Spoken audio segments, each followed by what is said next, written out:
Hello and welcome to another brand new Unsourced. I'm here joined again by my gracious two hosts, Tony and Doug, and we're here to talk about Scream 3. Let's introduce ourselves and let's do like we always do. Tony, what is your favorite ending of a movie series, horror series, that ended up not being the real ending?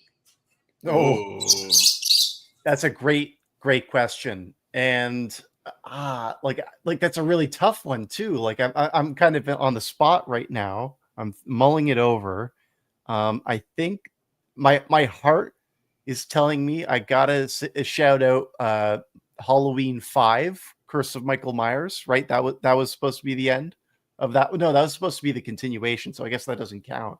Well, there was a big gap, Ah, you know. there People was a were, big gap, and they didn't continue with that timeline, right? no, they did. Halloween 6 does is a sequel to that. Oh, and that, that's the Paul Rudd. So yeah, it'd be Halloween Resurrection actually, not Halloween Curse of Michael That's Myers. that's a good one. No, that's a Yeah, good one. I really like that one. I think I'm just gonna stick with that one. Yeah. How about you, Doug? What's your favorite false ending to a horror series? I don't know if this one counts because it's like a weird franchise with not like much continuity, but like, yeah, I don't think The Exorcist would count because it's not like one story. I was gonna say try and cheat like the show in there, then be like, yeah, I no, don't that's know. a continued off of the other movies, but it doesn't really. It's just continuing from the first movie. I would keep the Exorcist TV show in your back pocket. Okay, wink, wink. Oh, okay. Oh. But yes, But otherwise, like an official one, I'll just go with another Halloween. Halloween ends because it's damn not. it! They're gonna do another one, so it won't be the end. But they have the perfect ending. It's in the title. It's just it's called the Halloween Ends. So like you're shooting yourself in the foot by. I feel like that's why only Halloween reason again. they haven't announced like the next one yet because they're like fuck. We said it was the end. Just give it like 3 more years, right? Maybe they need to do like the same thing they did like last time, right? Now they need to find another like metal musician who wants to direct movies and give them their shot at a trilogy. It's Rob Zombie in a mustache. I am Yeah, an he's independent trying again. filmmaker. Or the I'm a whip Steven on the Spielberg. okay.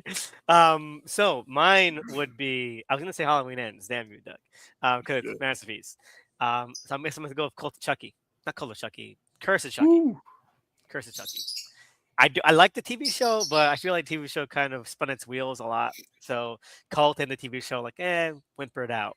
But Curse of Chucky is phenomenal little epilogue to that series, little bookend.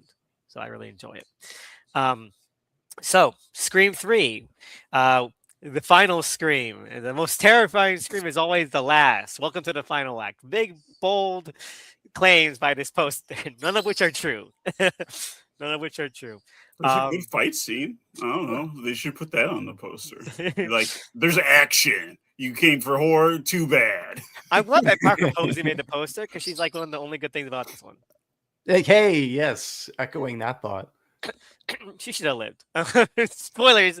She should have lived. Yeah. Why did she die? Parker Posey. She did the smart thing every single step of the way. I'm not sure she would. And She then died. just giving her that random line like that she slept with the director too was like I was like, come on. Yes, again, we're gonna get to that in just a second. Hold on, we got the pitchforks getting ready here. But yeah, Scream 3. This is the controversial one because it was made without Kevin Williamson. Wes Craven stayed to direct, and one of the things I'll say off the bat is that,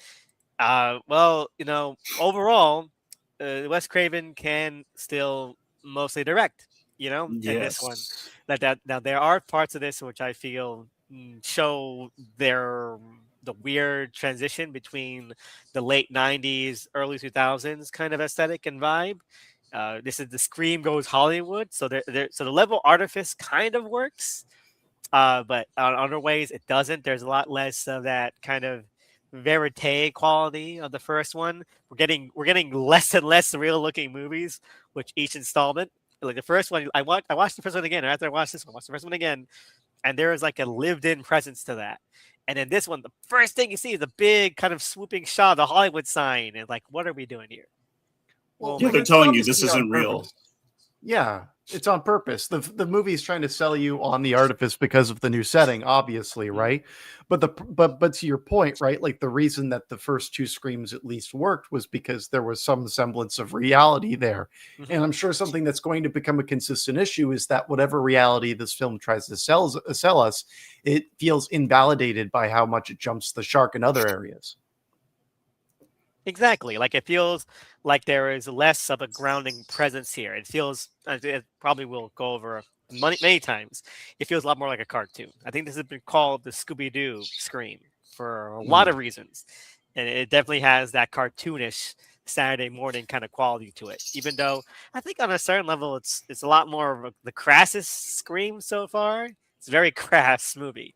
Um, Mhm. so it kind of Well, like based on its production, because like wasn't this like a quick rewrite job? Like because they yes. had another idea, and then this is our first post Columbine screen. We had invoked it like in the first episode, but like this is the first one actually after that, and so I think the original plan was like Stu leads like a killer cult of kids or Of something, and teens, yes. There's 2 yeah, teens that, there's 2 teens that become under the sway of Stu.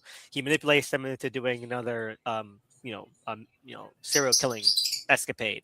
And then Columbine happened. They're like, "We're not gonna do your script, Kevin Williamson. It's just too controversial," which understood, understood. He didn't wanna this write is another one. this is almost like an overcorrection. We're like we're gonna go so broad and goofy, like it's Yes. like you can't even pin anything real that happened. They're just covering their tracks. It's like okay, there's more shootings. Like you guys can't blame us.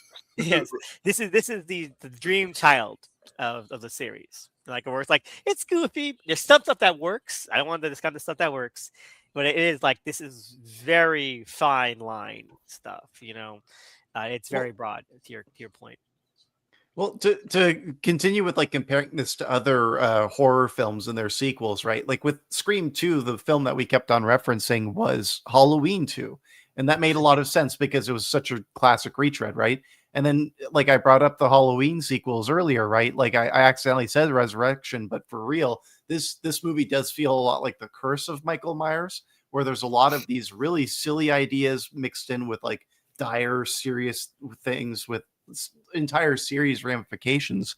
But ultimately, the enjoyment of the film has to come through like picking and choosing what works for you best, right? Because ultimately, everything else, what it sets out to do, just doesn't quite stick the landing. And also to speak to the artifice even further, this is like 2000, right after Scream 2. This is, and after having Sarah Michelle Gellar, we have entered full CW realm. This feels just like a Yes, show on CW it looks like it 90% of the time too. for sure. And some people may find that nostalgic, and I'm sure some people may get a kick out of that. But for like a movie that's still trying to scare you on some level, it just really sanitizes it It does. Like Like it's too when is it fresh. trying to scare me? That's my with all question. those jump scares, with the loud bangs. There, This there, movie's filled with really Ah, fucking jump noise. scares. there's one thing that I think really works, but I realized it was just a ripoff of a scene from Nightmare on Elm Street. So Hey, so that copy doesn't work from the anymore. best. Yeah. Keep copying from yourself. You know what?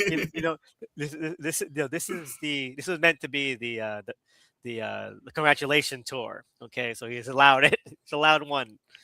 Um, Yeah, because you can really tell that they thought no more after this, which is ridiculous. That they thought Mhm. that would like stick.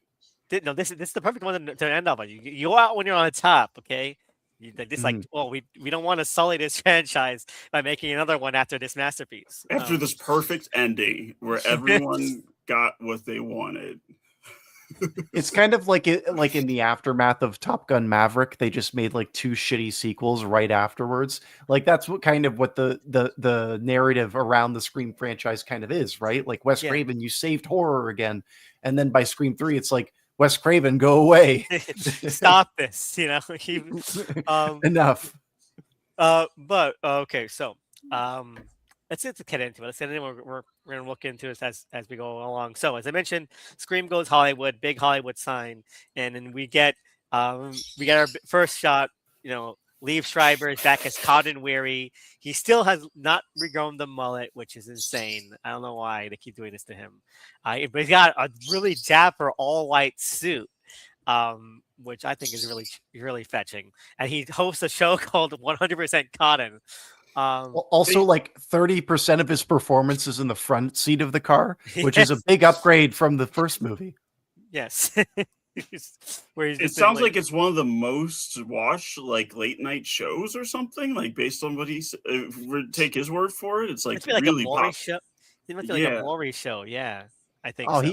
he does like a Maury thing. I thought he would have been better suited for like an America's Most Wanted kind of Well, thing. because later they're talking about him like, oh, controversial, who hosted a controversial show, and I'm like, what? What was controversial Exactly. about it? Like not like Springer. You know, I thought it'd be more like Springer by the way they talk about it, but it's not. Cause like we're gonna have a round table about road rage. Like that's not. I mean, come on.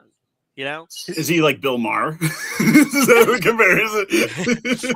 I think that this movie is trying to sell you on this Maury character, but then they write it as if like Maury is sincerely trying to have like debates. You know, like no, Maury just like has these people on, they have fights, right? And then Cotton Exactly. instead is like, no, we're actually gonna get to the bottom of this really serious issue. And it's like, no, what are you talking about? Like it's not lascivious enough, you know? Like they make it seem like it should be a lot more. You know, ironically compared to other things, it should be a lot more kind We of should see exploitive. a clip of Cotton show. Yeah.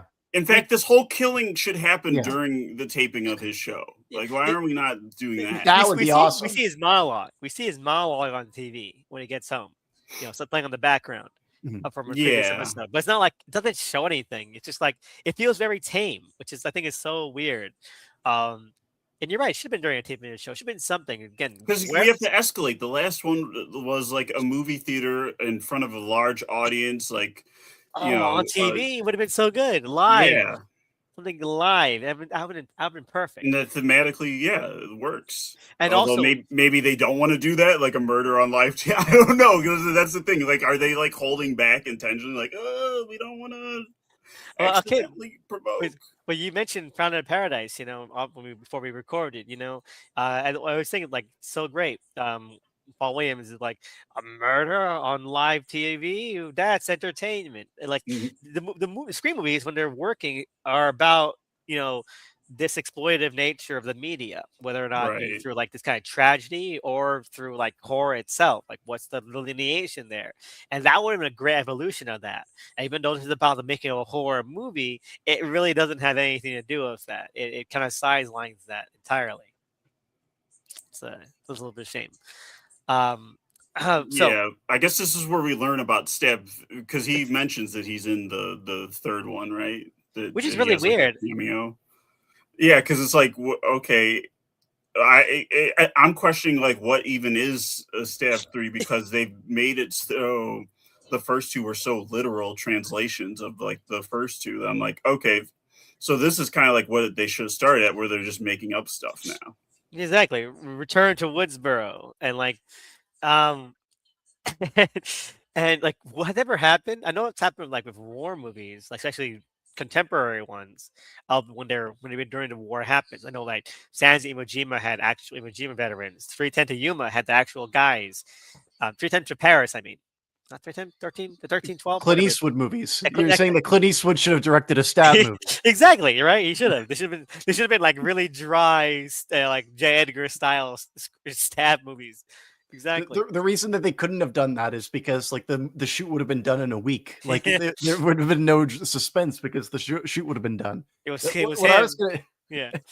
What I was going to get to with this intro is that I get what it's trying to do, where it's trying to lay the pieces for like this one's going to be about the killer retaking the narrative and like framing people who are closely associated to the first events. And like I get it on a conceptual level, but like at this point, this is when it starts to get too insider's baseball.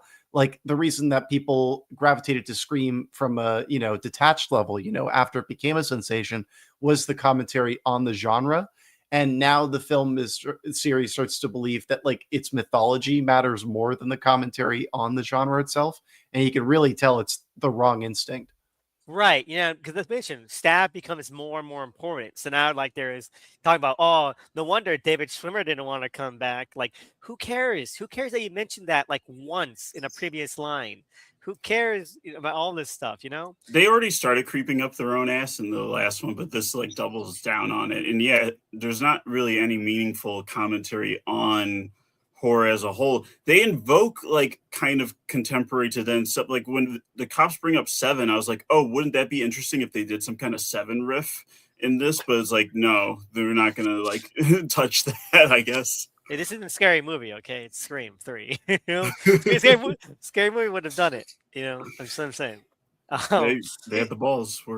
Scary Movie 3 is unquestionably better than Scream 3. I'll stay here. Oh, without a doubt. Come on. side, Not side even by a comment. side, I mean, beat for beat. I mean, it's out of this ballpark. One thing I will say too is like all the commentary in this film feels slightly neutered because like there are only two. Like we got Lance Hendrickson, we get Roger Corman, but like the two major like standout scenes are like Jay and Silent Bob and Carrie Fisher. I feel like the movie needs to like multiply that by like 8. There needed to be like a cavalcade of cameos, and also like fucking put like D-list celebrities, put like Gilbert Gottfried and Carrot Top as like victims in this movie. That's what this movie needed to be. Patrick Warburton should be playing himself, not a random bodyguard. The actual And he should get killed. actors, the actual actors should have been themselves too.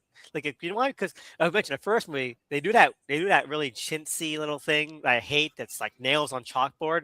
We're like, oh, we're gonna make a reference, but we're gonna pretend we're not gonna make the real reference because we know we're in a horror movie. So we're gonna dumb it down. Like when Rose McGarry says Wes Carpenter, like F it. This movie has that in state. Let me read you off some of these character names. Okay. Oh no. Okay. Matt Kessler, who plays Dewey in Stab 3, he plays Tom Prince. Prince, Emily Mortimer plays Angelina Tyler. Parker Posey plays Jennifer Jolie. I was tearing my couch cushions. And Leon Richmond plays Tyson Fox. Kill me. Did they say Parker Posey's character? Did they allude to that she was with like Brad Pitt or something? Yes, there's like some Brad Pitt like reference. They do. It's like get Brad Pitt in this. Then don't invoke someone that big unless you can actually show them. They should have just had the actual people. Like have Freddie Prinze Jr., have Liv Tyler, have Jennifer Aniston, have Jamie Foxx. Just have these people to be themselves. Just have Liev Schreiber as himself on the Con Weary show. Yes. Yeah, break down the walls, baby. I just thought it was bizarre that Jennifer Jolie, right? Like there's the reference that she was dating Brad Pitt, but this movie was shot before Brad Pitt was with Angelina Jolie, and she shares the name with Jennifer Aniston and Angelina Jolie. Like what's going on here? Well, Jennifer Aniston was Brad Pitt too. Well, they split. I know. Different characters because like Emily Mortimer is Angelina Tyler. No. Just, like split it. No. You're misunderstanding. So Jennifer. No. So her name is Jennifer Jolie, right? Yeah. This movie came out in between, like we know as the audience at this current point, 2000, that Jennifer Aniston and Brad Pitt are a thing. This movie is pre-Jolie. This movie is pre-Angelina Jolie. She shares the name with both famous people that Brad Pitt has been with. That's so what kind of weird magic is Wes Craven getting into. Exactly. They called it. They called it, or maybe, Courtney Cox gave them some insider tip on that. I don't know. That's what I'm saying. Or their relationship was some kind of tulpa that we collectively willed into existence. Yes. You're talking about Carrie Fisher. That's true. Poor Carrie Fisher. That's some Ocean's 12 shit too, man. God damn this movie. Anyway. Yeah, but I like Ocean's 12 better. Yeah. Ocean's 12 is this, but with more hot people, so you're more easily distracted. Definitely. And also Angelina Jolie, wasn't she? No, that's Catherine Zeta-Jones. Damn it. Okay. Hot people. So as we talked, we're saying, so a couple of things we learned from his opening sequence of Liev Schreiber. Okay, first thing is that Roman Bridger could have totally run like a sex hotline and just called it a day. Made millions of dollars. Okay, he's giggling and all of that. Like we realize that as Roman, like my God, this guy, he could just run the world from his phone, man. Starting with Liev Schreiber, like he's doing a pretty good job. Yeah, he could have pulled it off if it wasn't for that meddling Ghostface.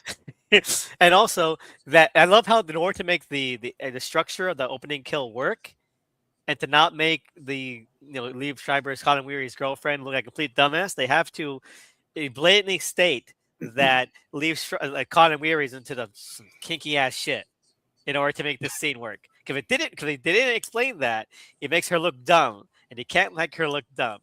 So she has to say some freaky stuff about Colin Weary, like, "Oh, I don't want to be in your Ghostface games like anymore." Yeah, it's like, oh, you guys do this sometimes? Like, what's that deal with that? I knew that this intro was immediately more stupid when we have it start with Cotton in the car, like, and it's all based on him calling through car phones. And the moment that he knows that something is wrong at his apartment with his girlfriend, he drives to the apartment and at no point calls the police on his car phone that he is sitting right next What's to. the police? Yeah, I'm going to take care of it. He's got the fire poker. That's enough. Yeah, hell yeah. And he's like, "Hello, are you there?" Like that felt like a comedy. That felt like that moment, and they came together when Paul Rudd comes home and his fiance is cheating on him. He keeps going, "Tiffany, hello." He just like repeats that like for a minute. "Tiffany, hello." Yeah, it's so aggravating. But again, so I'm kind of actually wonder, was there some evidence that he might have killed Maureen Prescott that was more than just, Sydney's testimony? If he's into that kind of stuff, how do you know that they weren't into it together? Yeah, was he doing knife play with Sydney's mom or some shit? Like some freaky? Yeah, he was kinks there, man. Maybe they should have kept him in jail, man. Okay, we got to talk about this voice changer because this is a sci-fi franchise now. Yeah, no, yeah. They never... You know what? They had to do it.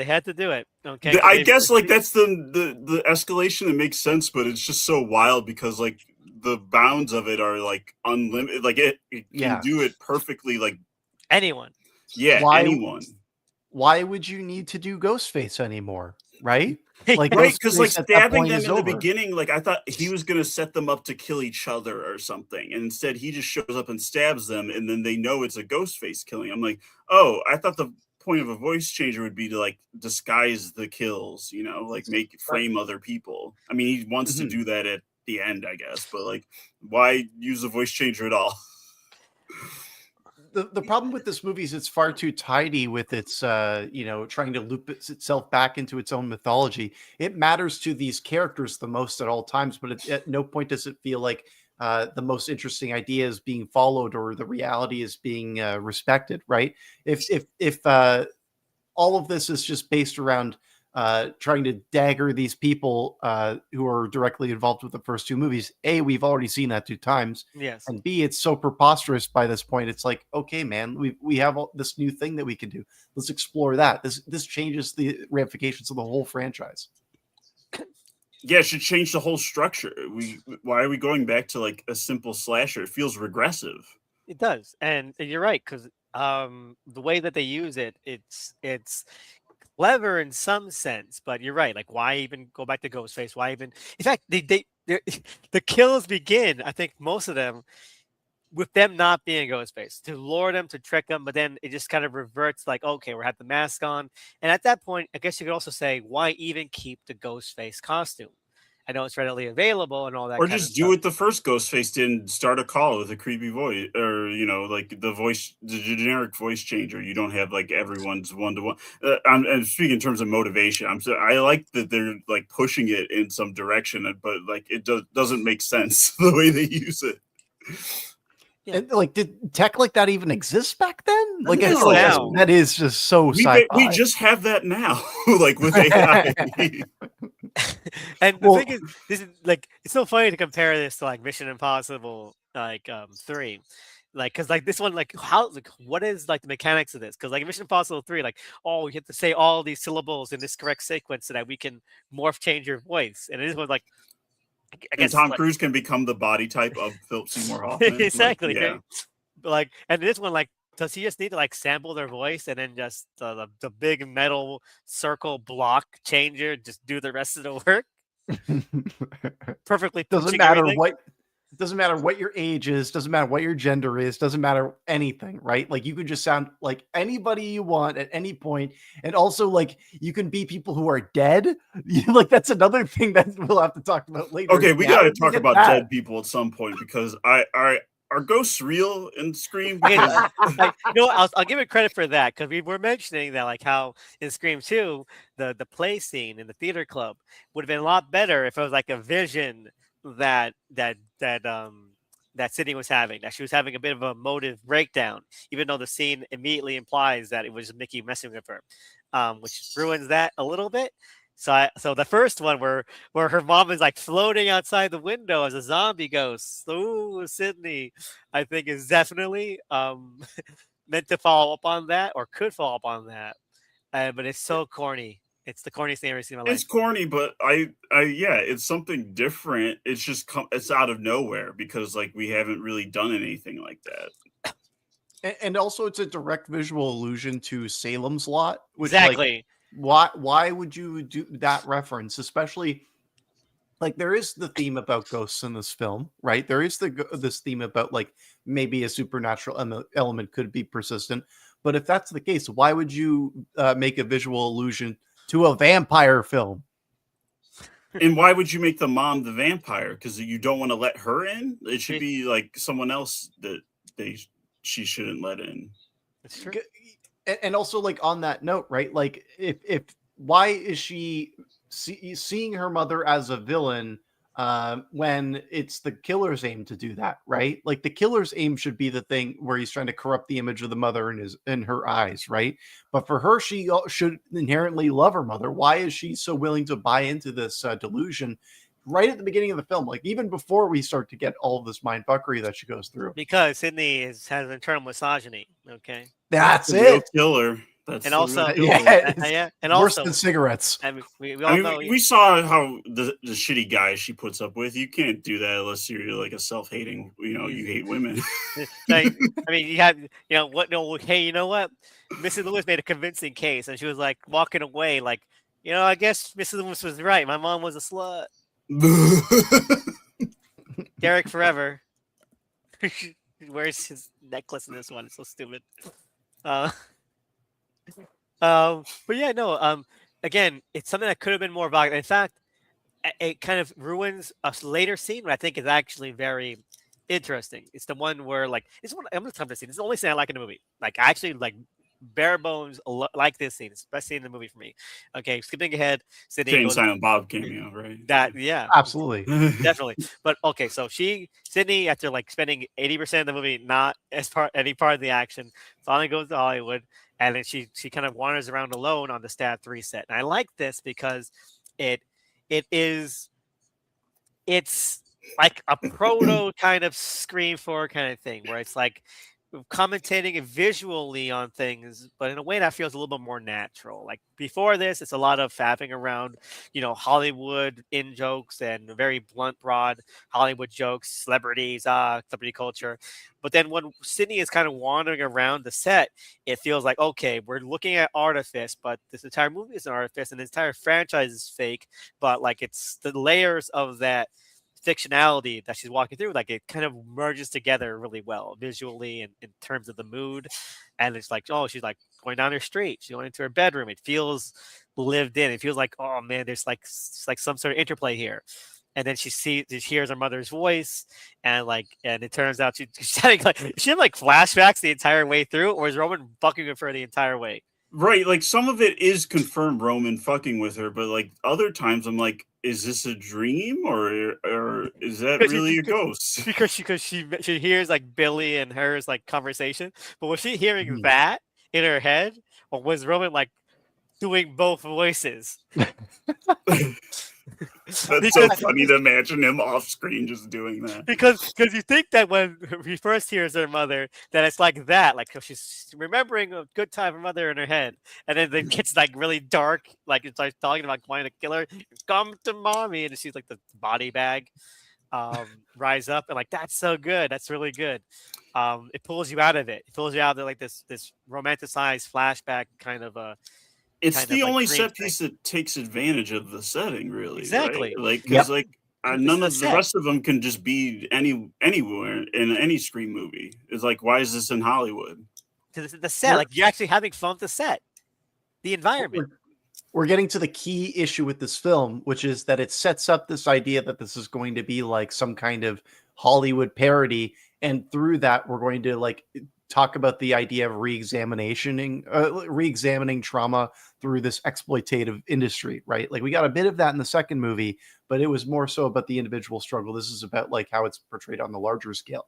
But then, right as it's starting to get into that stuff, it goes so far into like this is how the whole series was constructed kind of mythology. It goes into like a you may be Creation myth. wrong. There's like there's a creation myth, and then there's also like it's so much about her mom, and it's like it shouldn't have been about this at all. It should have been about like how real was what we went through, right? I feel like Yes. that would have been a more interesting film, and that's how you could have utilized the setting. Yeah, they shut production down, but you know what? Roman, Lance Anderson, they should have been Mavericks. They should have kept filming. They could have kept filming.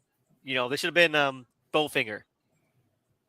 Just do I mean, Bowfinger. Amazing. I love that. Roman's killed people, so like he's not gonna like shoot a film illegally. Like, where's the line for him? Exactly. Like I mean, Lance Anderson has done some naughty stuff. He's been a naughty boy in this movie. Okay, so they should have been like, we're gonna keep filming. We're gonna do it like at night, like guerrilla style at night. By sneaking in. Well, And there's then a reason why that character is named Roman. Yes, Coppola. Yeah, I know. There you go. Yes. Anyway, I know that would have been great, but like again, they shut down production, so none of the fun stuff, none of the interplay can happen there. We don't see Dewey reacting to Dewey on this set, acting like the film version of Dewey. So I like to bring up Scrooged. Okay, bring up Scrooged. Okay, because Scrooge, they should have copied and pasted the format from Scrooge, because Scrooge is about a Christmas Carol happening to a guy, Bill Murray, while a live production of A Christmas Carol is happening in the background. So there's one scene I really love where after he gets done with the Ghost of Christmas Past, he gets set back to the play version of Christmas Carol, and then right as their version of Christmas Past has ended, and so his line of dialogue matches exactly the line of dialogue that's happening there. And it's kind of like who has the conversation, even though one is fake play and one is his real experience mingling together. And that would have been I love that part. That's my favorite scene in any movie, I think, because of that interplay. And Scream 3 has none of that when it could have so totally had it. Mm-hmm. Yeah, it's a lot of wasted potential. It is. They had a whole sandbox that they could have played in it, and I legitimately think they were just scared. Like, and there was no. These movies are going to print money no matter what. So it's like, why bother pushing it? Like we don't want to get in trouble when we want to make money. So let's just go, let's go with the safe thing. And they made it all set for no route. reason. I think actually it's not scaredness. I think it's actually that they were too confident. I think that they thought that their shit was so hot. They thought that they were like, okay, everyone loves the Scream series because of like Neve Campbell and her drama. But in actuality, it's like they wanted something that was going to be a bit deeper than the normal horror film. People were disappointed that this series fell into formula because it was the series that depicted itself as above it. I'm gonna cut that audio out for the future. We're gonna play that for the Scream 7 review. I feel like it'd be really relevant for that because I mean, I'm calling it now. I think Craven without Williamson is probably better than Williamson without Craven. I was saying like before we started recording that the best thing about Scream 3, other than the scene I just mentioned, is that Craven at least is a good director. You know? He knows how to direct like a chase, like the action, like he knows how to do all that shit. Yeah, so it's a goofy script, but Craven is no stranger to goofy scripts, so it's still a decent watch. You're not like pawing at your face, watching this too often. This is But the writer of Arlington Road wrote this movie? I don't What? believe it for 1 second. I don't believe it for 1 second. Let me see this. Okay, Aaron Kruger. What the hell? He wrote Top Gun Maverick, the What? Ring remake, Arlington. The Brothers Grimm, the best Terry Gilliam movie. I'm looking. The best Terry Gilliam movie, Brothers Grimm. You don't like name Those one are that's those better. Elvis takes. Brazil. Yeah, Yep. please. Yeah, Brazil. probably. I don't like Probably that or 12 Monkeys. I don't know. 12 Monkeys. No, okay, don't think. Not even a Fisher King shout out. Come on. Okay, I'll take both of those over 12 Monkeys. 12 Monkeys, come on, no, it ruins La Jetée. I'm sorry. It doesn't ruin it. I mean, they both can exist independently. My thing is, right, I don't see what 12 Monkeys does in all that time that improves or makes more interesting La Jetée. Like, oh, we have to have like Brad Pitt and his antics. That's boring to me. Get rid of it. I mean, it's not really even. Yes, it is the same story, but it's not doing the same thing. It's more just about like. I'm just not interested in the story it's telling, and like that's such a shame. I think that's fair. I think that Terry Gilliam has made other good movies. I'm just shocked that you went to Brothers Grimm. I like Brothers Grimm. I mentioned before. I saw that in theaters. Actually, I did. I know it's a good one. I know. Like I said before, I like. And he wrote Ghost in the Shell, the Scarlet Ghost in the Shell movie. Oh, so he's the genius Asian American Scarlett Johansson. Yeah, she had race changing surgery. Okay, in that one. So Rachel Dolezal. Yeah. But no, I mentioned before, I like a Fright Night. Okay, and Brothers Grimm was a Fright Night. Okay, that's true. Yeah. And this could have been a Fright Night too. So maybe like, man, I should have wrote three like this and wrote Brothers Grimm. Yeah, that's where he put it all into that. Yeah, like damn it, they should have been like fighting the fake Ghostface and then the real one. Like who is it? Like oh my god, Parker Posey. It should have been okay. So talking about waste potential. Parker Posey's like I'm the killer in Stab 3. I'm the killer in Stab 3. That should have been a whole part of it. Where like maybe since she's the killer in Stab 3, maybe she like decides to take advantage of that. So that way there's like the face Ghostface manipulating things, but also the real Ghostface that's Roman, and they're kind of working at cross purposes. That would be interesting. That would be different. So I'm as executive, I'm saying no to that. Like they don't do anything with the fact that they're making a Stab 3 movie at the same time as Scream 3 is actually being filmed. They don't do anything with it. The only most they do is the fax machine scene with the gas, where it's like they're getting the script in real time. They're like, I need to know. Like that scene is so funny. Intentionally so. They know what they're doing with that part. Like that's such a ridiculous kill. I mean, probably the best kill in the movie, right? It's funny, but also I can't keep thinking like, why does he stop being able to read the paper? He's like read everything exactly. Like, oh man, I'm getting. And his lighter's right there for him to like I can't see a damn thing. But he wrote like 2 pages worth of script. Oh, it's so dark in here. Just for this one line, my let me vision failed me. just light this lantern here. Disgusting. Okay, but that's where the fuck were we? We were jumping. Oh, I've got another thought on this. What we were talking about here. Sorry, just to keep going into it. We get that scene of them like rehearsing their lines on the steps. I feel like most of like the downtime of the movie should have been more scenes like that. Yes, like this, it kind of would have started to feel more like Knives Out, Wake Up Dead Man almost, right? Where it's like the downtime is all these people are kind of still in the same location, they're all kind of around, right? They're all working on the same purpose still, and in death they're still motivated by the same things. I feel like that would have been something interesting, and it would give us the audience more time to stew on like who is the actual. Because I don't feel like it's not concerned with like it being a mystery in terms of like who's the killer. It's like it doesn't. I mean, we'll get to the reveal, but in terms of like how it structures the ghost face of it all, it's like not even like really trying to hide anything or surprise you. That's what it's just like there is a killer and these are the victims. Yeah, it's not like not really who done it. They spend more time like this picture of Sydney's mom is probably the key, and that takes up most of the mystery solving. But it hasn't That been really. takes up a lot of the Scooby Doo time. Yeah. Yeah. Just lots of Patrick Dempsey in his office being like, "Am I the killer?" Who knows? Yeah, those cops are just there to be red hair. Like, I know, I get that you need red herrings like in the thing, but like, why do you can give them other attributes? You know, Hey, that guy who is not Ben Stiller is pretty good. Mark Pies or how do you say his name? He's fun. Yeah, he's funny. He should. Josh Pies. They should. He kind of definitely was meant to be Ben Stiller, though, right? Come on. Ooh, I feel like hey, Ghostface is after you. Oh, what are you gonna do? Ah, it's me, Ben Stiller. he was on. He was on. He was in a movie called Stab. He was stabbed. Yeah, that got a laugh on me. His delivery's good. Yeah. He should have been in more of it. Like he should have been the love interest. Just have him. Just swerve us. Yeah, he's more interesting than McDreamy or whatever the fuck. Future Joel McHale. Oh, I man. think this is Jamie Kennedy's best performance in the trilogy. Is It's that the best rules. It's the best rules because he's right. He's right. I think the rule that has lasted us at the time is that when you're thinking about making a follow the movie, you go back to the beginning, no matter how bullshit it is.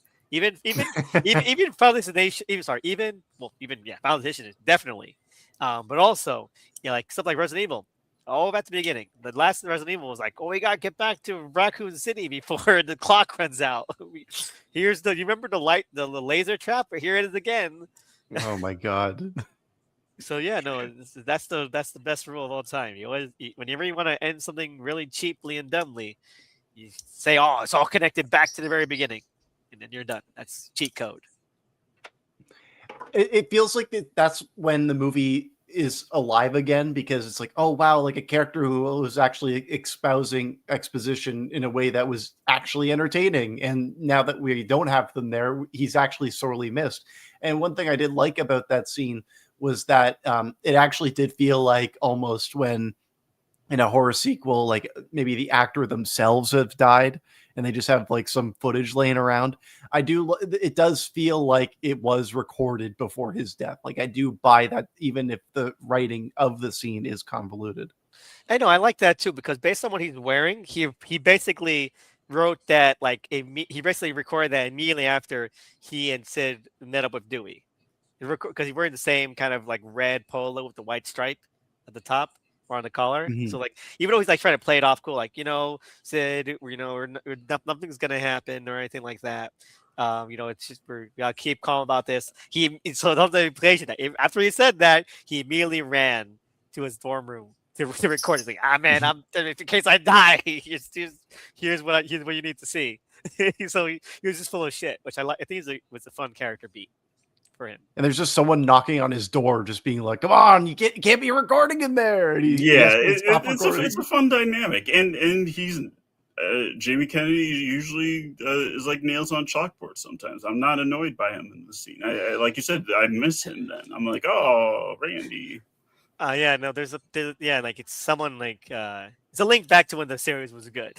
Remember the good times. Remember when they used to commentate on like the movies they were in rather than just having that be like just around. Yeah, you know which character gets done dirty in this movie? All.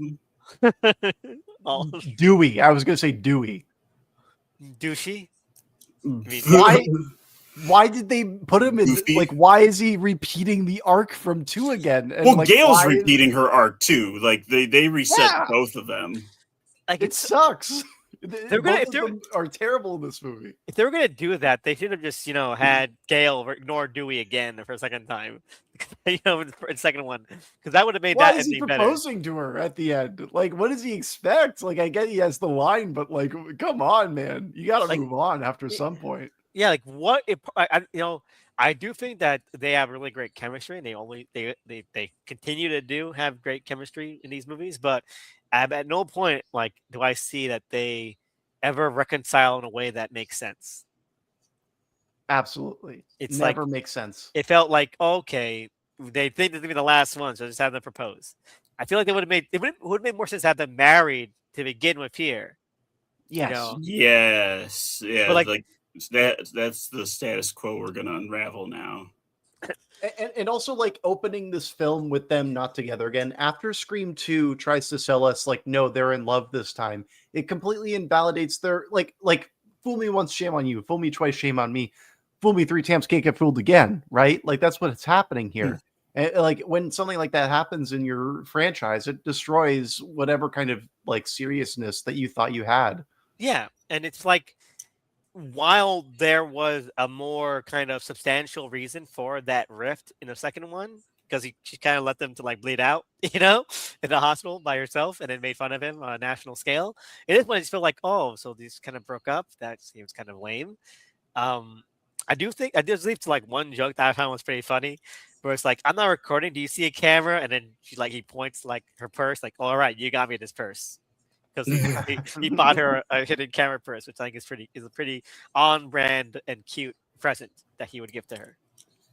See, Yeah, like that's I cute. think that Dewey's always cute, right? But then like when they introduce him and he's like, "Oh yeah, but I'm also like kind of dating the person who's playing you." I'm like, that's the most pathetic shit I have ever seen. They should Like, have come leaned on. into that though, because like the movie's not like judging him for doing that, and this should be presented as like The really movie, weird, like some the, psychosexual thing. the movie is not judging anyone for anything, really. If you're thinking about it, this And movie, I'm saying they shouldn't be. they should be.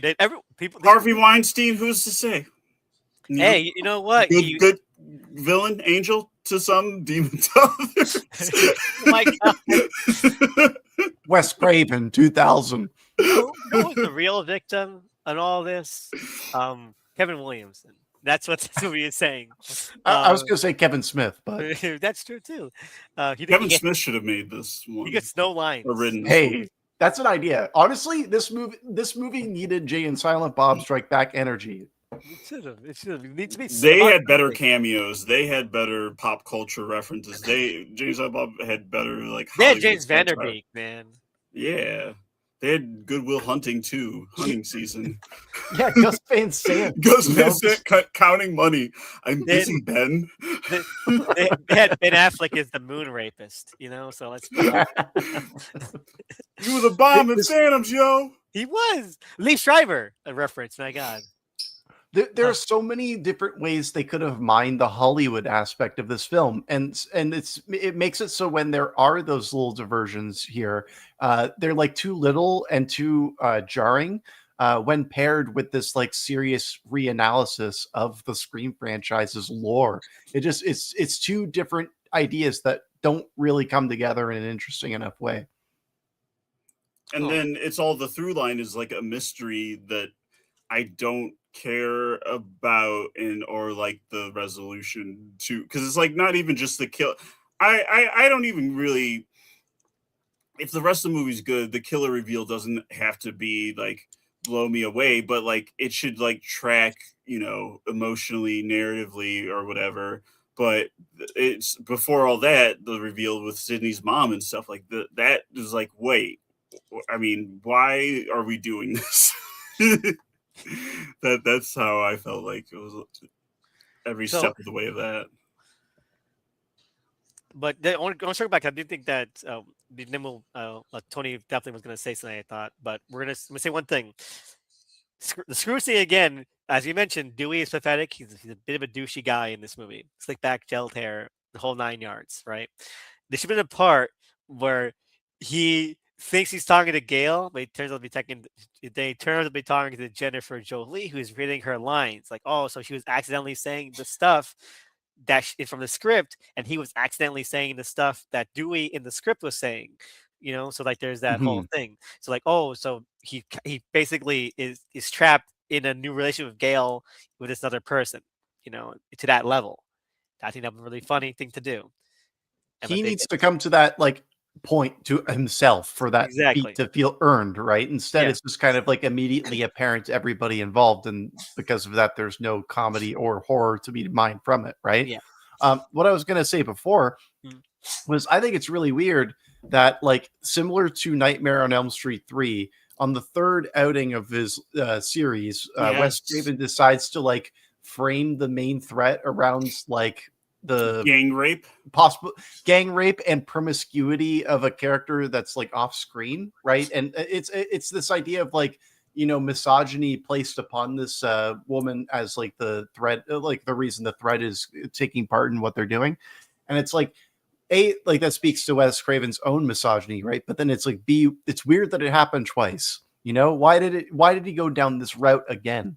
Yeah, and let's rip the Band-Aid off, because as I mentioned before we started recording, Scream 1, when we talked about it, I definitely think is commentating on both, you know, sexism and power dynamics in relationships, as well as how that plays out in the media, you know, in terms of how people view women or women's trauma, or, you know, the sexual abuses and abusive relationships in general in the media, be it like tabloid news media, or horror movies. I think that is definitely a part of the themes that the first movie is playing with intentionally. Here, Scream 3 is just a fucking sexist ass movie. It really is. It's horrifically sexist, horrifically misogynistic in many ways. And in many ways, I don't think it's intentional. I think it just is. It just is what it is. I think they think they're nailing it in terms of like the messaging Yep. and like the representation, like of like, yo, we're on the right side of this. We're on the right side of history. Yeah. I can see parts of that, but then like there's other things where, like, you know, oh, we've done enough, so now Well, we can make the big pointing jokes. out sex abuse victims within the entertainment industry, but then they're like, but she was also a slut, you know? Exactly. So, Yeah. That happens so many times in this movie. It happens twice in this movie. It's trying to be progressive while leaning into reactionary ideologies, which is just, it just can't work, right? And like we've already talked with before with the first Scream, how it was very progressive, and then also you can look to a bunch of other Wes Craven films where they're more progressive for their times as well. But the problem is like there is a limit to it. Obviously, the limit to Wes Craven's understanding. And I think that Doug's on the money by saying that he thinks that he's nailing this. He thinks that he's making a very incisive commentary, but what we're receiving instead is something that can't reach the finish mark, because it's not fully considering the humanity of these characters. Instead, it's just the viewing mom's their not trauma. even a real character. She's less of a character Yeah. than she was in the first one, where she wasn't a character.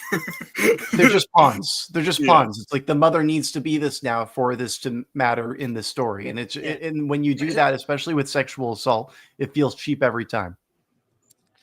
Like, yeah, especially like we never see any reckoning for it, you know, and we don't. And in fact, like, I don't know, if it kind of almost frames Lance Henrik's character, who is like this huge horrific rapist, as like pathetic, but in a way that's meant to be more pathetic for a cheaper joke. Like the implications, and one of his lines is very dark and horrific in its implication.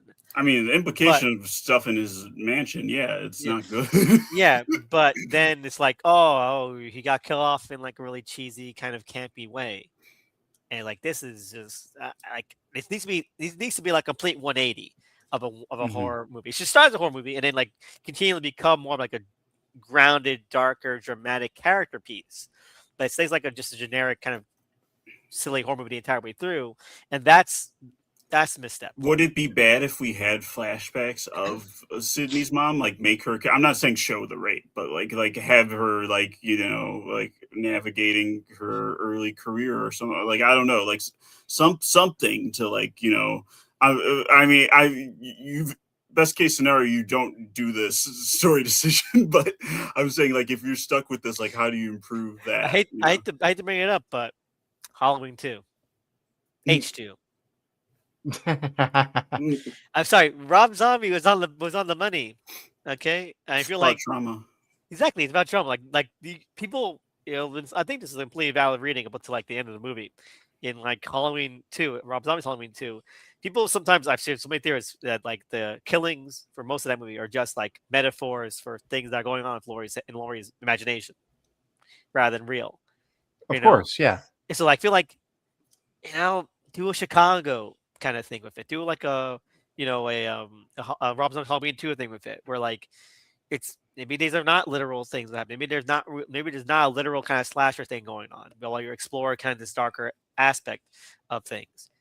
but Mhm. and you have to make a completely different movie, a completely different genre, and that takes a lot more of a bold risk. And this movie, you mentioned, does not make taking bold risks. It's not for it.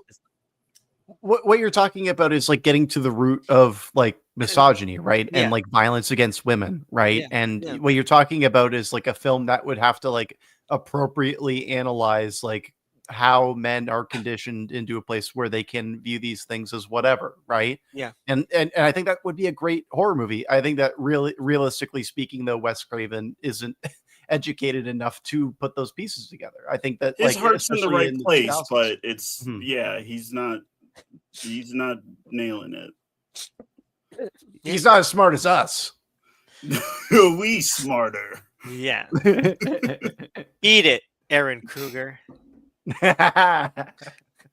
But yeah, no. So again, it happens twice, and like and it's ridiculous both times. Like, oh, like okay, we're having this make this big deal about how the studio system and casting couch abuses, shoot up and spat these moms out. Like, okay, that's her big thing that happened.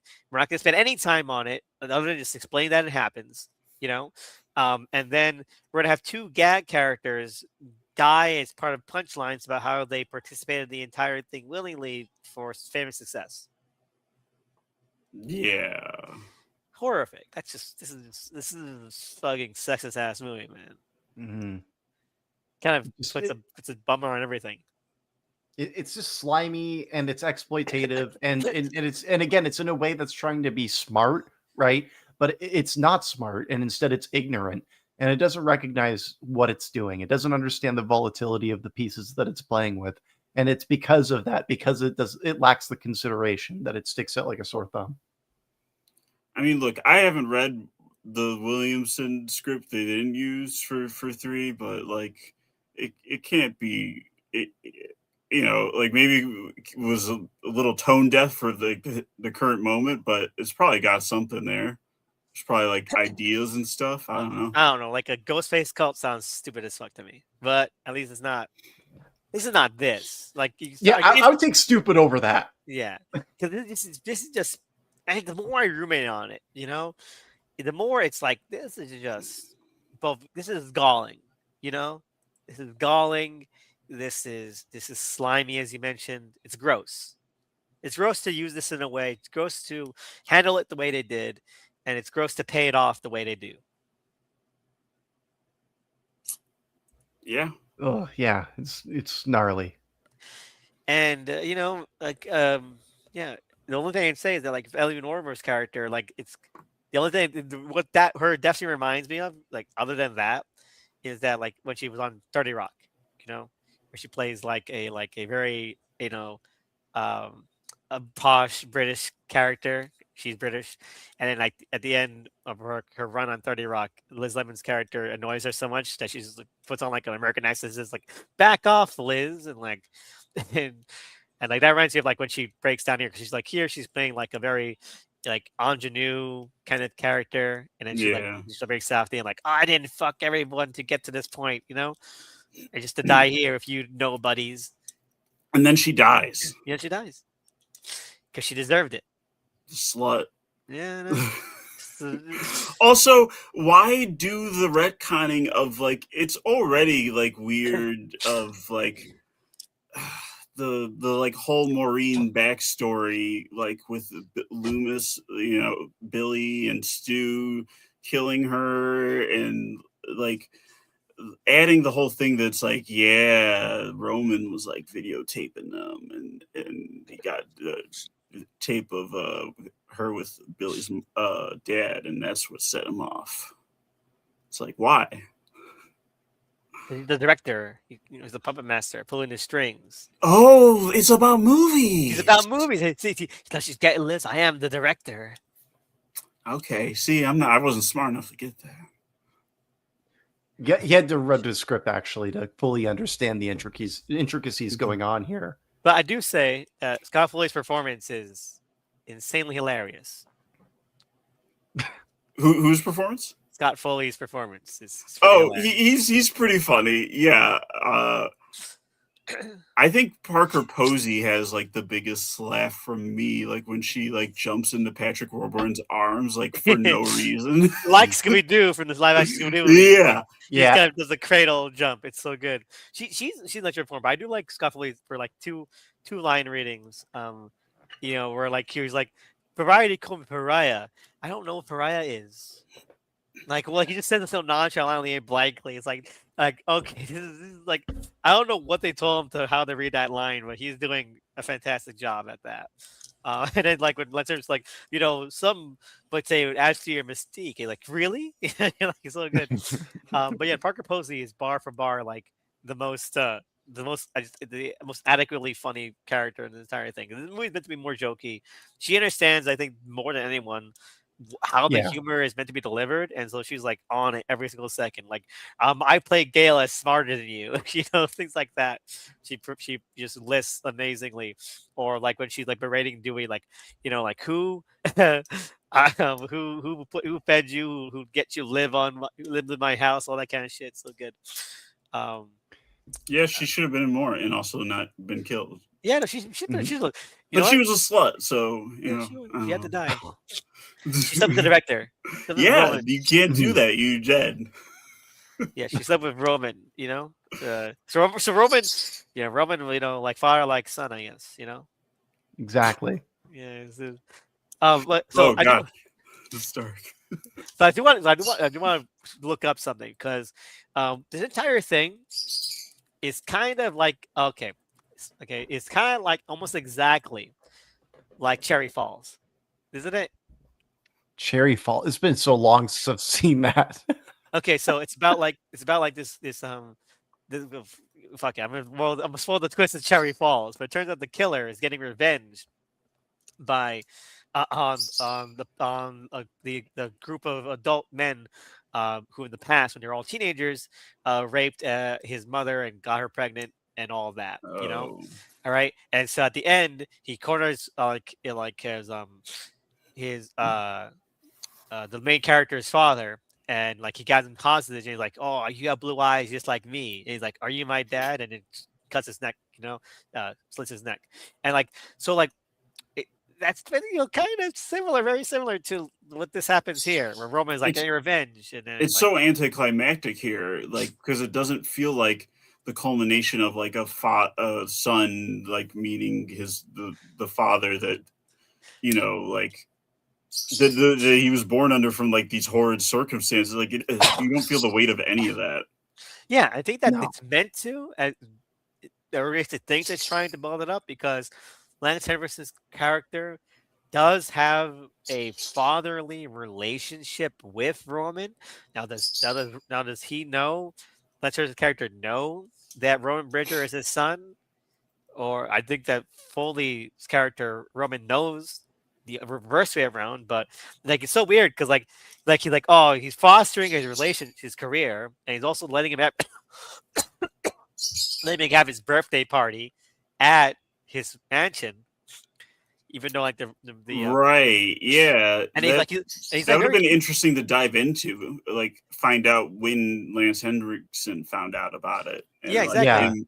him like bringing Scott Foley into the fold almost like to protect himself of like, okay, well, if I just keep him happy, then there won't be a story that comes out of this. And it's very cutesy too, because like the part where we're talking about the birthday party, like you don't, get to my mansion, you could cut the cake without me, like so what is their dynamic like? It's very paternal in a weird way before we figure out the rest of the story, but like who knew what when. It would have been interesting, as you mentioned. He's way more angry at his bitch mom than his dad, the rapist. Well, yeah, right.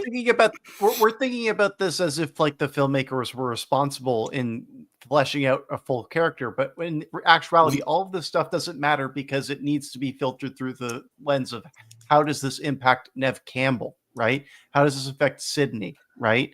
Like rather than it actually being, about like how this individual has gone through this horrific thing or like this horrific lineage and is trying to like get some revenge for that. That is only incidental in terms of like what the actual beats are. And it's a shame because like it speaks to the larger problems that we're having with all of this like Me Too commentary this film is doing. It doesn't go the full distance to actually have an actual like thorough opinion on any of this stuff, and it needs to. These are important, I mean, serious I like things. her doing the abuse like call line thing. Like that makes it that's a Yes. logical progression for her arc. Mhm. But then we dropped that because then she just has to do another scream. Exactly. Yeah, no, it's really good. Like I do like that, and in fact, I think that the first four there is a good thorough line with Sydney's character, because even Yeah, I the fourth agree. one, she's like written a self help book. It's like a memoir, but it's a self help book. So like you see like the thorough line from the first two to the call line to that self help book. It's Especially with the bigger gap between this and four. Like yeah. you're like, yeah, she like did that in between. Yeah. Yeah, so it makes more sense there. But it's at the service because, as I mentioned with this, when we started talking about the second one, they become the most important characters. So it doesn't really start. It stops caring, even less than it did from the first two, about anything ancillary. Everything ancillary just becomes fodder. It becomes joke fodder. It becomes, stupidity fodder. It becomes death fodder. Obviously, they don't matter. Only the three matter. And even here, Gale and Dewey are just cardboard cutouts of their part two counterparts. It's very it's very lackluster. It's very fluffy. There's not a lot of Fluffy's a good word for it. yeah. There's not a lot of things to hook yourself into.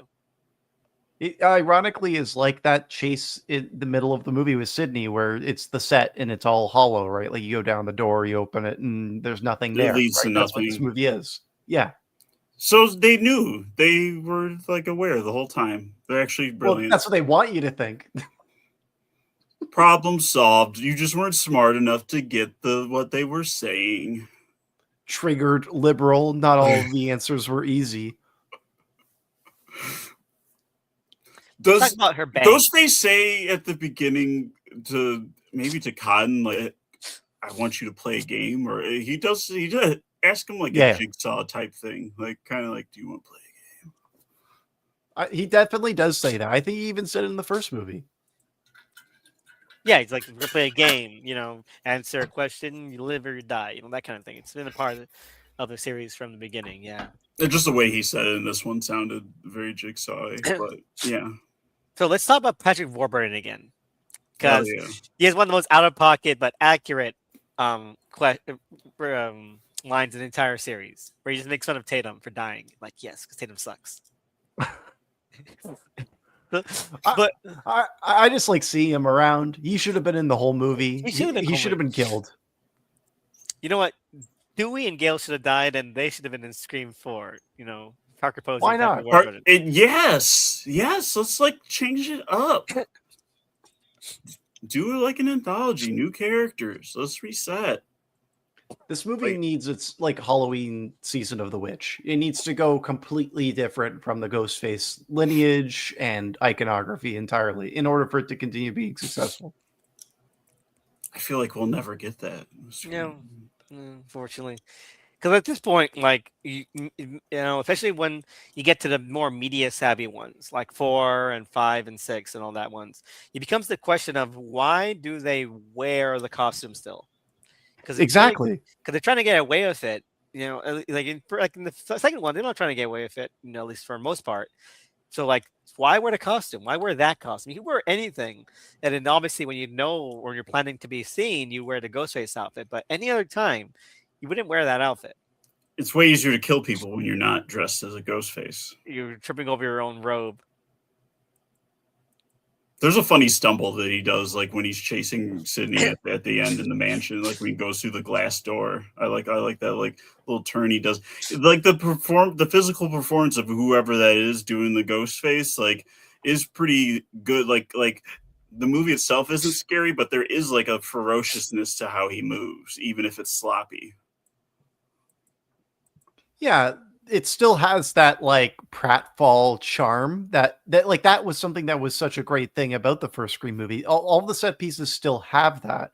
but I feel like there's like a weight that's been taken away from the dramatics of it all because I don't care about what's happening. So Right. it's like something that I keep coming back to with this is like so many of the horror beats just play like comedic beats because obviously they're structured the same way.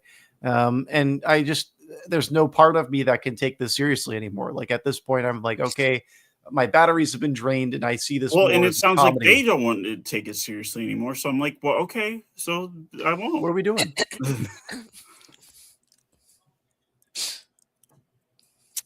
Yeah, no, and that's pretty much how it kind of runs around. Like this, like it doesn't want to explore its own themes about Hollywood. It doesn't want to explore anything past Neve Campbell's character, or even develop into the mystery, any further than it is.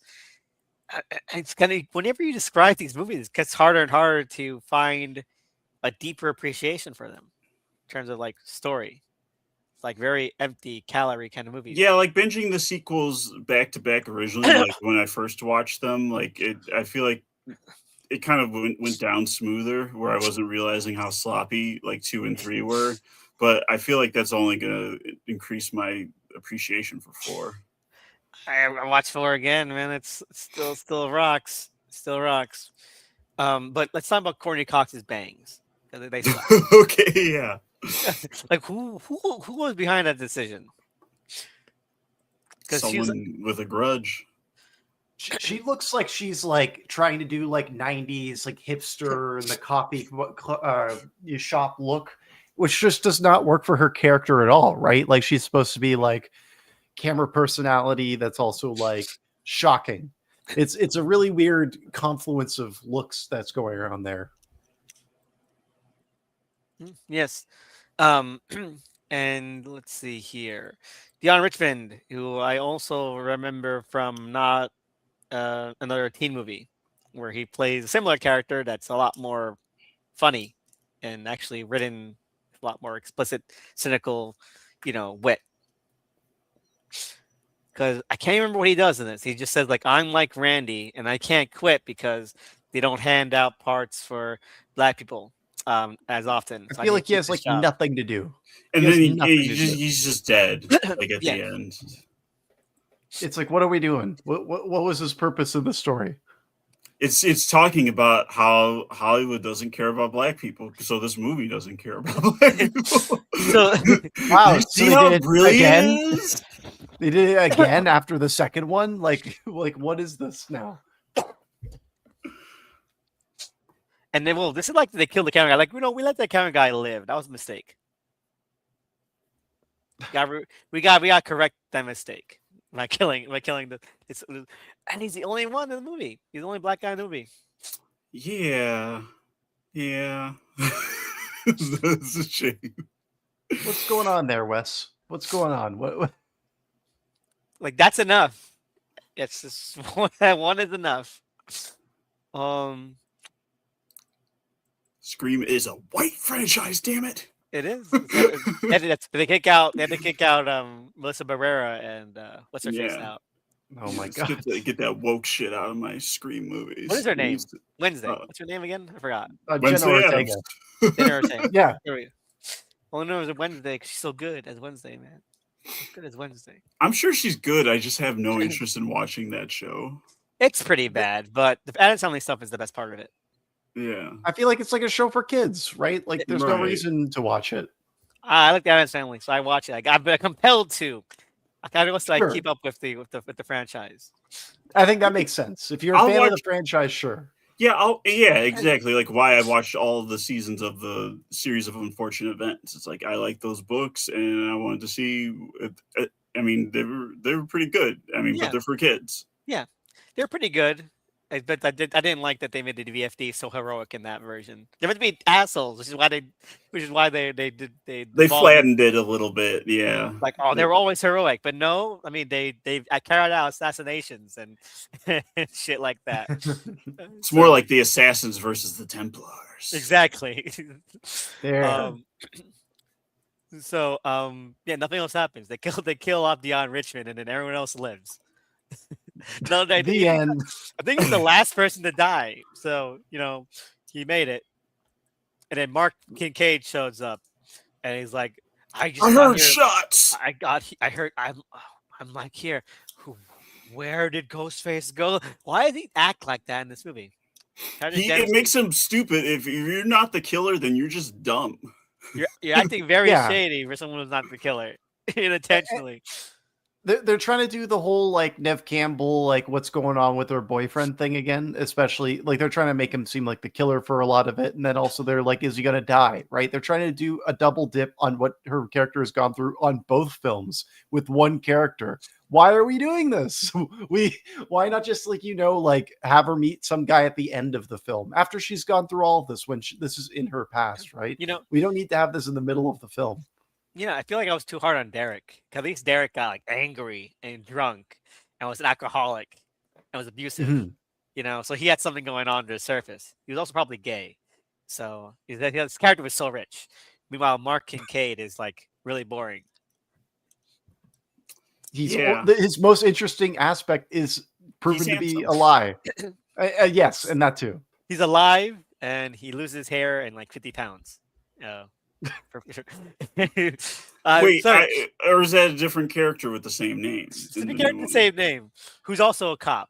I think they they can't do that. they mentioned he's also a cop, but it's definitely the same character, different character with the same name. That's crazy. Why did they do this? Why? Why any of it? Wow. And then we get the reveal, which is really silly and stupid. But we do get, Billy's father back, for like a small cameo. But I think it's a different actor because we don't see his face. What is Billy's father like anyway? Like he's like, because I love the first one where like Billy is like, I didn't have my phone with me, I swear. And then Billy's dad's like, you were at home alone, and he looks at the sheriff like, I think my son did it in his eyes. And then we never see him again. He's like, he looks at the sheriff like, yeah, did he kill his dad or something? Where's his dad? Like, where's his pops, man? Where's his pops? It's just question after question, loose thread after loose thread, and like the movie thinks that it's doing something profound, but it's not.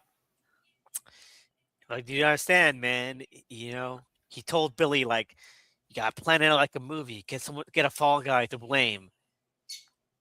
And like he's a mastermind. Yeah, why do you need to explain that there's two of them? Like, none of that needed an explanation. That they were friends. Further elaboration. Yeah, we got it that they were friends and they were both really stupid. In fact, maybe one was in love with the other, so he was easier to manipulate. It was very much Columbine before Columbine. So yeah. So you didn't really need to do any more. Columbine already kind of makes that a lot more plausible. So maybe they're trying to undo that connection because they're like, Columbine just happened. So they're just like, no, our thing's not like that, actually. It was all this Please guy. don't treat us like South Park. Yeah. It's way more convoluted and stupid. It was this guy who was like 22 years old making music video films. They mentioned Stab 3 is his first feature after making a bunch of music videos. So I guess like a very Finchery. He meant to be like Fincher. Well, yeah, they referenced 7, and then he's like kind of Fincher coded. It was like, okay. This was in the same realm as like Spike Jonze and all that. It makes sense. Yeah. He's more Spike Jonze-y. Yeah, that makes sense. Should have gone the Jackass boys in here, Oh, now we're talking. Great cameos. There should just be one starring them. Imagine Ghostface trying to chase Johnny Knoxville. That'd be so like good. That'd be crazy, right? Like just smashing through walls and stuff. Like, come on. Yeah, they're in a place with so much breakable shit. It's like a really big China shop. They're just running around.